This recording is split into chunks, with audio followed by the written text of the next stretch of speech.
അസ്സലാമു അലൈക്കും വറഹ്മത്തുള്ളാഹി വബറകാതുഹു. ആദരണീയരായ വൈസ് ചാൻസലർ, ബഹുമാനപ്പെട്ട മഅ്ദിൻ ശില്പിയായ ഖലീൽ തങ്ങൾ, ഡോക്ടർ ഹുസൈൻ രണ്ടത്താണി, അബ്ദുൽ അസീസ് ഫൈസി തുടങ്ങിയ പ്രമുഖരായ പണ്ഡിതന്മാരെ, മഹത്തുക്കളെ, വിദ്യാർത്ഥി മിത്രങ്ങളെ, മഅ്ദിൻ ഈ സമൂഹത്തിൻ്റെ നവോത്ഥാനത്തിന് വേണ്ടി ശ്രമിച്ചു കൊണ്ടിരിക്കുകയാണ്. 10 വർഷം പ്രായമാണ് മഅ്ദിനുള്ളത്.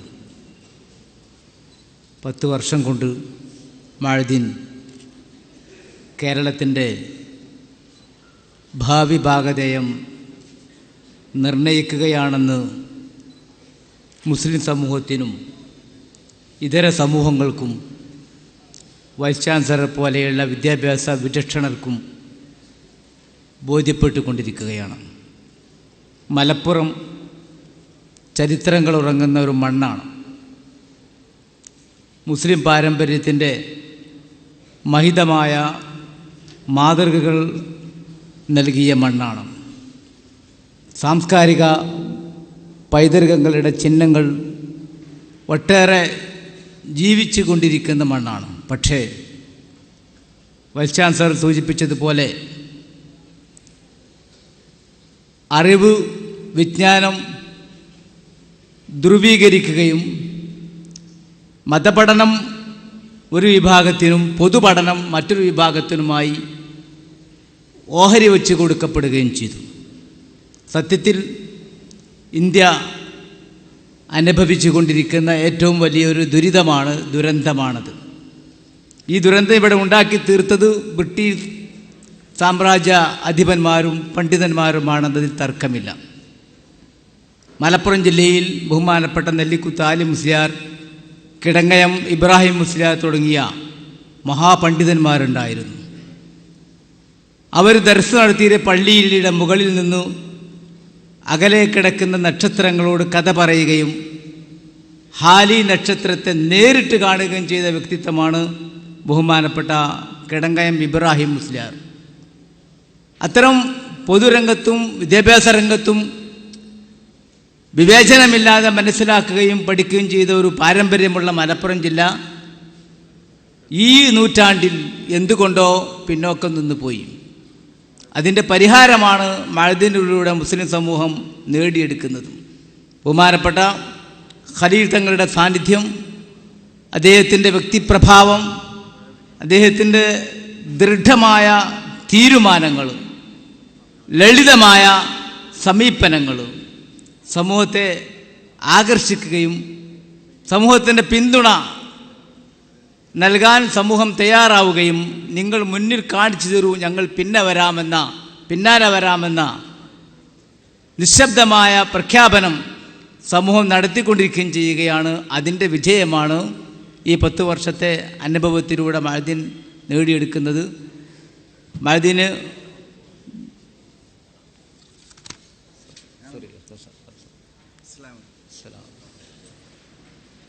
മഅ്ദിൻ ഇൻഷാ അല്ലാഹ് നൽകുന്ന സന്ദേശം സമൂഹം ഉൾക്കൊള്ളുകയും സമൂഹത്തിന് അനിവാര്യമായ മാറ്റങ്ങൾ സമീപഭാവിയിൽ തന്നെ ലഭിക്കുകയും ചെയ്യും.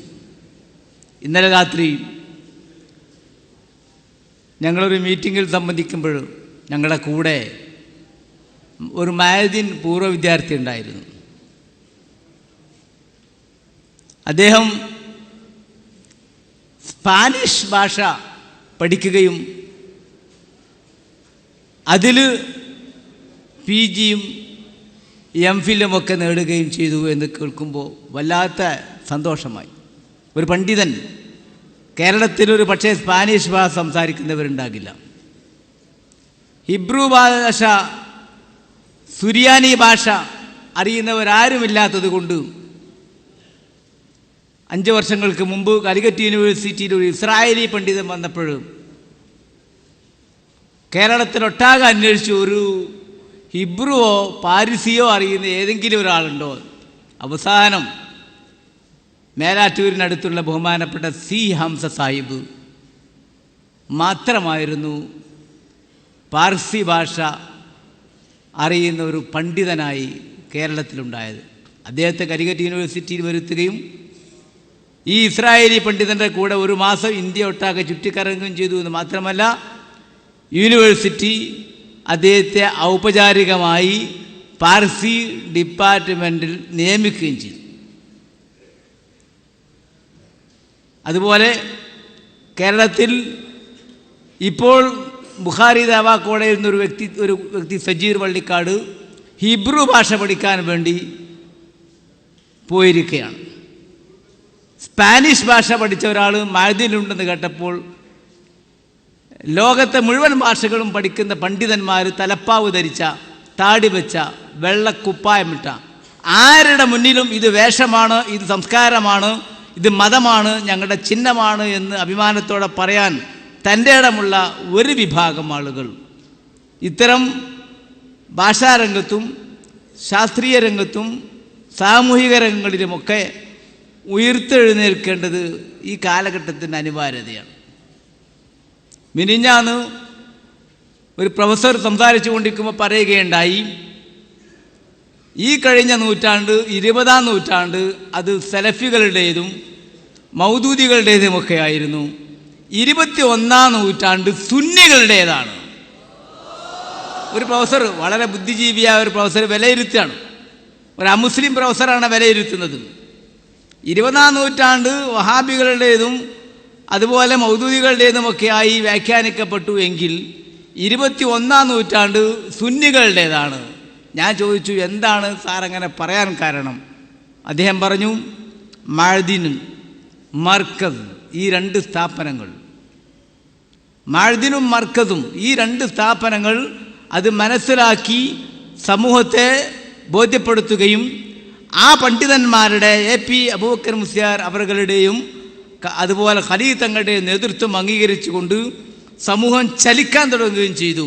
ഈ ചലനം ഒരു 10 വർഷം കഴിയുമ്പോഴേക്ക് സമൂഹം മുഴുവനും ഉൾക്കൊള്ളും, സമൂഹത്തിൻ്റെ മുഴുവൻ കൺട്രോളും ഈ സമൂഹത്തിൻ്റെ കയ്യിലേക്ക് വരും എന്നത് ഞങ്ങൾ മനസ്സിലാക്കിയിരിക്കുന്നു. സ്വാഭാവികമായും 2-3 മാസങ്ങൾക്ക് മുമ്പേ ഈ കാര്യങ്ങൾ ഞങ്ങൾ പല IRTCയുടെ മീറ്റിങ്ങുകളിലും മറ്റുമൊക്കെ ചർച്ച ചെയ്യപ്പെട്ട വിഷയമാണ്. ഡോക്ടറേറ്റുള്ള ഇപ്പോൾ നോട്ട് ചെയ്ത് നോക്കുമ്പോൾ എല്ലാം ഡോക്ടർമാരാണ്. ഡോക്ടറേറ്റുള്ള ഒരു മുസ്ലിം പണ്ഡിതൻ ആരായിരുന്നു ഇവിടെ? PG എടുത്ത ഒരു മുസ്ലിം പണ്ഡിതൻ സംസാരത്തിനിടയ്ക്ക് 2 വാക്ക് ഇംഗ്ലീഷ് പറയുന്നത് കൊണ്ടായിരുന്നു കരുനാഗപ്പള്ളി അബ്ദുൽ സലീം മൗലവിയും മറ്റുമൊക്കെ മുസ്ലിം സമൂഹത്തിൽ വലിയ ബുദ്ധിജീവികളാണെന്ന് പറയപ്പെട്ടത്. അതിൻ്റെ അർത്ഥം സമൂഹം ആഗ്രഹിക്കുകയായിരുന്നു വ്യത്യസ്ത ഭാഷകളും സംസ്കാരങ്ങളും പഠിച്ച് ആനുകാലികമായ സമൂഹത്തിന് വിദ്യാഭ്യാസപരമായും ബുദ്ധിപരമായും നേതൃത്വം നൽകാൻ പറ്റിയ ഒരു നേതൃത്വത്തെ സമൂഹം കാത്തിരിക്കുകയായിരുന്നു. ആ സാഹചര്യത്തിലാണ് സമൂഹത്തിന് ഇങ്ങനെയുള്ള നേതൃത്വം ലഭിച്ചിരിക്കുന്നത്. ഇൻഷാ അല്ലാഹ് അടുത്ത 10 വർഷം കഴിഞ്ഞാൽ നമുക്ക് കാണാം, യൂണിവേഴ്സിറ്റിയുടെ വൈസ് ചാൻസലർ മഅദിൽ നിന്ന് മതബിരുദമെടുത്ത ഒരു പണ്ഡിതനായിരിക്കും. അതുപോലെ നമ്മുടെ സ്ഥാപനങ്ങളിൽ എല്ലാ വിഭാഗങ്ങളും, ഇപ്പോൾ പാലക്കാട്, കോട്ടയം, കൊല്ലം തുടങ്ങിയ പ്രദേശങ്ങളിൽ ഇസ്ലാം കേട്ടുകേൾവി എന്ന് 18 വർഷം മുമ്പ് അൽ-ഇർഫാദ് മാസിക എഴുതിയപ്പോഴും ഇസ്ലാം കേട്ടുകേൾവി എന്ന് എഴുതിയപ്പോൾ പലരും വിമർശിച്ചു, കേട്ടുകേൾവിയോ? പക്ഷേ വളരെ ശക്തമായി അത് ബോധ്യപ്പെടുത്താൻ സാധിച്ചു. പള്ളിയിൽ നിന്ന് അല്ലാഹു അക്ബർ അല്ലാഹു അക്ബർ എന്ന് വാങ്ങി വിളിച്ച് നേരെ മദ്യഷാപ്പിലേക്ക് ഓടുന്ന ചെറുപ്പക്കാരൻ പിടിച്ചു. എന്താണ് പെട്ടെന്ന് ഓടുന്നത്? സാറേ, എൻ്റെ തൊഴിലവിടെയാണ്, എൻ്റെ തൊഴിലവിടെയാണ്, വീട് ഇവിടെയുമാണ്. ഇത് അച്ഛന് പണ്ട് 971, 69, 71 കാലഘട്ടത്തിൽ കേരളം 3 ഔൺസ് റേഷൻ വാങ്ങിയ സമയത്ത് ക്ഷാമം ബാധിച്ചപ്പോൾ കള്ളക്കടത്തിലൂടെ അരി കടത്താൻ വേണ്ടി മലപ്പുറത്ത് നിന്ന് ആളുകൾ വന്ന് ക്യാമ്പ് ചെയ്ത പ്രദേശമാണിത്. മലപ്പുറത്തുകാർ വന്നപ്പോൾ അവരൊരു ചെറിയ പള്ളി ഉണ്ടാക്കി അവർക്ക് നിസ്കരിക്കാൻ. അവർ 71 തിരിച്ചു പോയപ്പോൾ എൻ്റെ അച്ഛനെ വിളിച്ച് പറഞ്ഞു, ഇതാ ഈ പള്ളി നിങ്ങൾ നോക്കണം, 1/2 ഏക്കർ സ്ഥലം നിങ്ങൾക്ക് വേണ്ടി ഇതാ വാങ്ങിയിരിക്കുന്നു, ഇത് നിങ്ങൾ കൃഷി ചെയ്യണം, പള്ളി നോക്കണം, വാങ്ക് വിളിക്കണമെന്നും. അങ്ങനെ എൻ്റെ അച്ഛനായിരുന്നു വാങ്ക് വിളിച്ചിരുന്നത്. അച്ഛൻ മരിച്ച് 4 കൊല്ലമായി ഞാനാ വാങ്ക് വിളിക്കുന്നത്. നിസ്കരിക്കാൻ തൊഴാൻ എനിക്കറിയത്തില്ല. തൊഴുതേണ്ടത് എങ്ങനെയാണെന്ന് എനിക്കറിയത്തില്ല. ബാങ്ക് മാത്രമേ അറിയാമോ, ബാങ്ക് മാത്രം അറിയും, തൊഴുതാൻ അറിയില്ല. അതുകൊണ്ട് ഞാനിങ്ങനെ വാങ്ക് വിളിച്ചു പോകും 5 നേരവും വന്ന് എന്ന് പച്ചയായ തമിഴ് മലയാളം കലർന്നുകൊണ്ട് അദ്ദേഹം പറയുമ്പോൾ നമ്മുടെ കേരളത്തിൻ്റെ അവസ്ഥ ഇത് മനസ്സിലാക്കും. അൽഹംദുലില്ലാ, അത്തരം പ്രദേശങ്ങളിലൊക്കെ നമ്മുടെ കൊണ്ടോട്ടി ബുഖാരി ദഅവാ കോളേജിലെയും അതുപോലെ പാലായി ഹിദായയിലെയും അതുപോലെ രണ്ടത്താണി നുസ്രത്തിലെയും മഅദിനിലെയും ഒക്കെ വിദ്യാർത്ഥികൾ കയറി ചെന്ന് ഇസ്ലാമിക പ്രബോധന ദഅവാ പ്രവർത്തനങ്ങൾ നടത്തിക്കൊണ്ടിരിക്കുമ്പോൾ മാറ്റങ്ങൾ ഉണ്ടാവുകയാണ്. കഴിഞ്ഞ ആഴ്ച ജിദ്ദയിൽ നിന്ന് നമ്മുടെ പ്രവർത്തകന്മാർ വിളിച്ചു പറഞ്ഞു, ഒരു പഞ്ചായത്തിൽ ഞങ്ങൾ സ്പോൺസർ ചെയ്തോളാം, ഏത് പഞ്ചായത്താണ് നിങ്ങളൊന്ന് സെലക്ട് ചെയ്ത് അറിയിക്കണമെന്ന്. അപ്പോൾ സമൂഹത്തിന് നമ്മൾ നന്മ കാണിച്ചു കൊടുത്താൽ നന്മയുടെ വഴിക്ക് പണം തരാനും ആളെ തരാനും അറിവ് തരാനും സഹായങ്ങൾ നൽകാനും പിന്തുണയേകാനും ഒക്കെ നമ്മുടെ സമൂഹം തയ്യാറാണ്. അതുകൊണ്ട് ദഅവാരംഗത്തും അങ്ങനെയുള്ള സാമൂഹിക രംഗത്തും സാമ്പത്തിക മേഖല, മിനിഞ്ഞാന്ന് മറ്റൊരു ഡോക്ടർ സംസാരിച്ചു കൊണ്ടിരിക്കും പറഞ്ഞു എല്ലാം ഓക്കെ, പക്ഷേ ഇസ്ലാമിക സാമ്പത്തിക വ്യവസ്ഥിതി ഇന്ന് ലോകത്തെ ഏറ്റവും ശ്രദ്ധേയമായൊരു വ്യവസ്ഥിതിയാണ്. 560ഓളം ഇസ്ലാമിക് ബാങ്കുകൾ ലോകത്ത് പ്രവർത്തിക്കുന്നു. അമേരിക്കയിലെ വലിയ ബാങ്കുകൾക്കൊക്കെ ഇസ്ലാമിക് ബ്രാഞ്ചുകളുണ്ട്. അമേരിക്കയിൽ, ന്യൂയോർക്കിൽ, വാഷിങ്ടണിൽ, ദുബായിലൊക്കെ അവർക്ക് ഇസ്ലാമിക് ബ്രാഞ്ചുകളുണ്ട്. കേരള ഗവൺമെൻറ് ഔദ്യോഗികമായി ഇസ്ലാമിക് ബാങ്കിന് അംഗീകാരം നൽകിയിട്ടുണ്ട്. ഡൽഹി സർക്കാരിൽ നിന്ന് അംഗീകാരം ലഭിക്കാത്തത് കൊണ്ട് നിൽക്കുകയാണ്. ആ ബാങ്കിന് ഒരു മുസ്ലിം പണ്ഡിതനെ ഡയറക്ടറായി നിയമിക്കാൻ തീരുമാനിച്ചു ബോർഡ്. പക്ഷേ ഇസ്ലാമിക സാമ്പത്തിക വ്യവസ്ഥയെ അറിയുന്ന അതിലൊരു PG ഉള്ള ഒരു മുസ്ലിം പണ്ഡിതനെ കണ്ടെത്താത്തത് കൊണ്ട് ഗൾഫിൽ നിന്നൊരു പണ്ഡിതനെ കൊണ്ടുവന്ന് സ്ഥാനാരോഹണം കൊടുക്കാനാണ് തീരുമാനിച്ചിരിക്കുന്നത്. അപ്പോൾ ഇസ്ലാമിക് എക്കണോമി അതൊരു പ്രബന്ധമായി എടുത്ത് അത് ഡോക്ടറേറ്റ് നേടാൻ നമുക്ക് സാധിക്കും. ഇസ്ലാമിക് എക്കണോമി എന്താണ്, അതിനെക്കുറിച്ച് അതൊരു വിഷയമാണ്. എല്ലാവരും കേരളത്തിലെ അറബി പാരമ്പര്യം, കേരളത്തിലെ മുസ്ലിം പാരമ്പര്യം, നെല്ലിക്കുത്ത് ആലി മുസ്ലിയാരുടെ വീരേതിഹാസം, ഇങ്ങനെയുള്ള പ്രബന്ധം എഴുതി ഡോക്ടറേറ്റ് എടുത്താൽ പോരാ. ഇസ്ലാമിക് എക്കണോമിയെക്കുറിച്ച്, ഇസ്ലാമിക സാമ്പത്തിക വ്യവസ്ഥയെക്കുറിച്ച്, അതുപോലെ വെല്ലുവിളി നേരിടുന്ന മേഖലകളിൽ പുരോഗതി വരാൻ താല്പര്യമുള്ള മേഖലകളിലേക്ക് നമ്മുടെ റിസർച്ച് കയറി ചെല്ലണമെന്ന് ഈ സമയത്ത് വിനീതമായി അപേക്ഷിക്കുകയാണ്. ആ റിസർച്ച് നമ്മളെ ഫത്തുൽ മുഈൻ മതി റിസർച്ച് ചെയ്യാൻ. ഫത്തുൽ മുഈനിലെ കിതാബുൽ ബൈഉം കിതാബുൽ സക്കാത്തും അത് മതി. അതുപോലെ ഫിഖീൻ്റെ കിതാബുകൾ, തിജാറ മതി. നമുക്ക് നല്ല മനോഹരമായ റിസർച്ചുകൾ, 1 അല്ല 10 റിസർച്ചുകൾ ഒന്നിച്ച് ചെയ്യാൻ, 10 ആൾക്ക് വ്യത്യസ്ത വിഷയങ്ങളെടുത്ത് റിസർച്ച് ചെയ്യാൻ നമ്മുടെ ഫത്തുൽ മുഈനും നമ്മുടെ തുഹഫയും മാത്രം മതി. എമ്പാടും റെഫറൻസ് കിട്ടും. അങ്ങനെയുള്ള മേഖലകളിൽ റിസർച്ച് ചെയ്ത് ഡോക്ടറേറ്റ് നേടാനും MPhil നേടാനും ഒക്കെ നമുക്ക് സാധിക്കുമാറാകട്ടെ എന്ന് ആശംസിച്ചുകൊണ്ട്, ആഗ്രഹിച്ചുകൊണ്ട്, പ്രാർത്ഥിച്ചുകൊണ്ട്, ബഹുമാനപ്പെട്ട വൈസ് ചാൻസലറുടെ സാന്നിധ്യം നമുക്ക് വല്ലാത്ത ആവേശമായി. അത്തരം ആളുകൾ നമ്മെപ്പറ്റി എന്തോ ഒരു അബദ്ധധാരണ വെച്ച് മാറി നിൽക്കുകയാണ്. മഅദീൻ വന്നപ്പോൾ അദ്ദേഹം കണ്ടു, ഈ തലീകെട്ടുകാർ അവർ വിചാരിച്ചതുപോലെയുള്ള സിഖുകാരെ കെട്ടല്ല ഈ കെട്ടിയിരിക്കുന്നത് എന്ന്. സിഖുകാരെ കെട്ടൊരു ആചാരക്കെട്ടാണ്. ഇത് ആചാരക്കെട്ടല്ല, ഇത് വിശ്വാസത്തിൻ്റെ കെട്ടാണെന്നും ഇത് പാണ്ഡിത്യത്തിൻ്റെ കെട്ടാണെന്നും ഇത് സാമൂഹിക ജ്ഞാനത്തിൻ്റെ കെട്ടാണെന്നും ബോധ്യപ്പെട്ടു എന്ന് അദ്ദേഹം തന്നെ പറഞ്ഞല്ലോ. സ്വാഭാവികമായും ഇൻഷാ അല്ലാഹ് അങ്ങനെയുള്ള തെറ്റിദ്ധരിച്ച് മാറി നിൽക്കേണ്ട സാഹചര്യത്തിൽ വളർന്നു കഴിഞ്ഞ പണ്ഡിതന്മാരെയും ബുദ്ധിജീവികളെയും ഒക്കെ തെറ്റിദ്ധാരണ നീക്കിയിട്ട് ഇപ്പോൾ ഒരു ജമാഅത്തെ ഇസ്ലാമിക്കാർ 2 ആഴ്ച മുമ്പ് സംസാരിച്ചപ്പോൾ പറഞ്ഞു, പഴയ കാലത്തൊക്കെ മൗലവിമാരെ കാണുമ്പോൾ ഇംഗ്ലീഷിൽ പറയാറുണ്ട് അവർക്ക് തിരിയണ്ട വെച്ചിട്ട്. ഇപ്പം അതിന് ധൈര്യമില്ല. പഴയ കാലത്തൊക്കെ മൗലവിമാരെ കാണുമ്പോൾ ഞങ്ങൾ ഇംഗ്ലീഷിൽ സംസാരിക്കും, അവർക്ക് തിരിയില്ലല്ലോ എന്ന് കരുതിയിട്ട്. ഇപ്പോൾ ഞങ്ങളെക്കാളൊക്കെ ഇംഗ്ലീഷ് അറിയുന്നത് അരയക്കെട്ടുകാരാണ്. അപ്പോൾ അതുകൊണ്ട് ഞങ്ങൾക്കിപ്പോൾ അതിന് ധൈര്യമില്ല എന്ന് ഒരു സംസാര മധ്യേ അദ്ദേഹം പറയുകയുണ്ടായി. നമ്മളെ പുരോഗതി വിലയിരുത്തിക്കൊണ്ട്. അപ്പോൾ അത് അൽഹംദുലില്ലാ, നമ്മൾക്ക് ഇംഗ്ലീഷ് വേണം. ഇംഗ്ലീഷ് നരകത്തിലെ ഭാഷയാണ്, അത് സംശയമില്ല, അത് സംശയമൊന്നുമില്ല. അത് കരുതി നമ്മൾ കക്കൂസ് പോകണല്ലേ, അത് ഇങ്ങോട്ട് ഒന്നരകത്തിൻ്റെ തണ്ടല്ലേ കൂസ്, ദിവസം പോകാതെ വെക്കാൻ പറ്റുമോ? അതുപോലെ ഒരാവശ്യമുള്ള ഭാഷയായ ഇംഗ്ലീഷ് ലോകത്ത് സ്വാധീനം നേടി. സ്പാനിഷും അതുപോലെ മറ്റ് ഭാഷകളും ജർമ്മൻ ഇറ്റാലിയന് ഒക്കെ നമുക്ക് പഠിക്കണം. ഇൻഷാ അല്ലാഹ് ഇബ്രു ഇറ്റാലിയനും അതുപോലെ സുറിയാനും ഒക്കെ നമ്മൾ പഠിച്ചു കഴിഞ്ഞാൽ ക്രിസ്ത്യൻ മിഷണറിയൊക്കെ പിടിച്ചെടുത്ത് ഒറ്റ വാക്കിൽ നിർത്താൻ നമുക്ക് സാധിക്കും.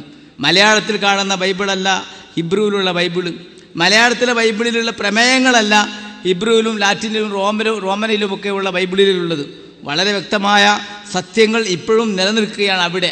മലയാളത്തിൽ ഓരോ 6 കൊല്ലം കൂടുമ്പോഴും എഡിറ്റ് ചെയ്തിട്ടാണ് ബൈബിൾ ഇറക്കുന്നത് പുതിയ സമൂഹത്തെ ഉൾക്കൊള്ളാൻ വേണ്ടി. അതുകൊണ്ട് മലയാളത്തിലോ തമിഴിലോ ഇന്ത്യയിലോ കാണുന്ന ബൈബിളിനപ്പുറം ഉള്ള ബൈബിൾ മനസ്സിലാക്കിക്കൊണ്ട് തന്നെ നമ്മൾ പഠിച്ചാൽ, നമ്മുടെ സമൂഹത്തിൽ ഇസ്ലാമിക ദഅവത്ത് നടത്തിയാൽ ക്രിസ്ത്യാനിസം എന്ന വിഭാഗം ലോകത്തുണ്ടാകില്ല, പിടിച്ചെടുക്കാൻ കഴിയില്ല. അതുകൊണ്ട് തന്നെ അടിസ്ഥാനപരമായി ദഅവാ പ്രവർത്തനങ്ങൾക്ക് തയ്യാറാവുകയും, ദഅവാ കോളേജിലെ വിദ്യാർത്ഥികളാണല്ലോ കൂടുതലും, അപ്പോൾ ദഅവാ പ്രവർത്തനങ്ങൾക്ക് മാനസികമായി തയ്യാറാവുകയും ശക്തമായ സാന്നിധ്യം ഉണ്ടാവുകയും ചെയ്യണമെന്ന് ഈ സമയത്ത് അറിയിക്കുകയാണ്. ദഅവാ കോളേജിൽ നിന്ന് PG എടുത്ത് ഇനി ഒരു BEഡും എടുത്ത് അല്ലെങ്കിൽ TTCക്ക് പോയി ഒരു 4ാം ക്ലാസ് സ്കൂൾ മാഷാകാമെന്ന് തീരുമാനിക്കുന്ന പലരുമുണ്ട്. അതുപോലെ ഗൾഫിൽ പോയി അഡ്നോക്ക് പോയി പെട്രോൾ ഫില്ല് ചെയ്ത് ജീവിക്കാമെന്ന് തീരുമാനിക്കുന്നവരുമുണ്ട്. വളരെ വിനീതമായി പറയുന്നു, ഇങ്ങനെയുള്ള തരംതാണ ജോലികളൊന്നും കിട്ടി ഡോളറുകൾ ഉണ്ടാക്കിയിട്ട് നമ്മൾ മരിക്കുമ്പോൾ കൊണ്ടു ചെല്ലില്ല. നമുക്കൊരു 100 ആൾക്ക് ഹിദായത്ത് കൊടുത്താൽ, ഒരു 1000 ആൾ നമ്മൾ മുഖേന ഹിദായത്തിലായാൽ, നിസ്കാരം ശീലിച്ചാൽ, ഇസ്ലാം സ്വീകരിച്ചാൽ അള്ളാഹുവിൻ്റെ അടുത്ത് ഏറ്റവും വലിയ ലാ യഹ്ദി അല്ലാഹു ബിക റജുലൻ വാഹിദൻ ഖൈറുൽ ലക മിനദ്ദുന്യാ വമാ ഫിഹാ ദുനിയാവും മുഴുവനും നിനക്ക് കിട്ടുന്നതിനേക്കാൾ നല്ലത് ഒരാളെ ഹിദായത്താണ്. ആ ഹിദായത്ത് ലഭ്യമാക്കാനുള്ള പ്രവർത്തനങ്ങൾക്ക് നേതൃത്വം നൽകാനാണ് ദഅവാ കോളേജുകൾ നമ്മുടെ പണ്ഡിതന്മാർ ആരംഭിച്ചത്. അതിലൂടെ പഠിച്ച് ബിരുദം നേടി അവസാനം ക്രോപ്പും ചെയ്ത് പിന്നെ ജീൻസും ധരിച്ച് സൂട്ടും ഏറ്റി അങ്ങനെ ഫ്ലൈറ്റ് യാത്ര നടത്തി ഞാൻ കുഞ്ഞാപ്പോയി ജീവിക്കാമെന്ന് വിചാരിക്കുന്നവരാരെങ്കിലുമൊക്കെ ഉണ്ടെങ്കിൽ അള്ളാഹുവിനോട് പറയാം, പടച്ചോനെ ഈ വിചാരമൊക്കെ മാറ്റിത്തന്ന് ദഅവാ രംഗത്ത് സജീവമായി പ്രവർത്തിക്കാനും അഹ്ലുസുന്നത്തി വൽ ജമാഅത്തിൻ്റെ ആദർശധാരക്ക് മുഖ്യ പങ്കാളിത്തം സമൂഹത്തിൽ ഉണ്ടാക്കാനുമുള്ള തൗഫീഖ് നൽകുമാറാകണേ. അതിനുവേണ്ടി പഠിക്കാനുള്ള സൗഭാഗ്യം നൽകുമാറാകണേ.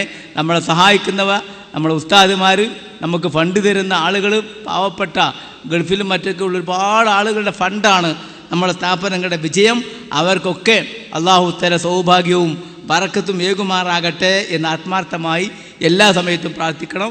വിനീതനായ എനിക്ക് വേണ്ടി പ്രത്യേകം പ്രാർത്ഥിക്കണമെന്ന് വിനീതമായി അപേക്ഷിച്ച് അവസാനിപ്പിക്കട്ടെ. വാഖിറു ദഅ്വാനാ അൽഹംദുലില്ലാഹി റബ്ബിൽ ആലമീൻ. അസ്സലാമു അലൈക്കും വറഹ്മത്തുള്ളാഹി വബറകാതുഹു.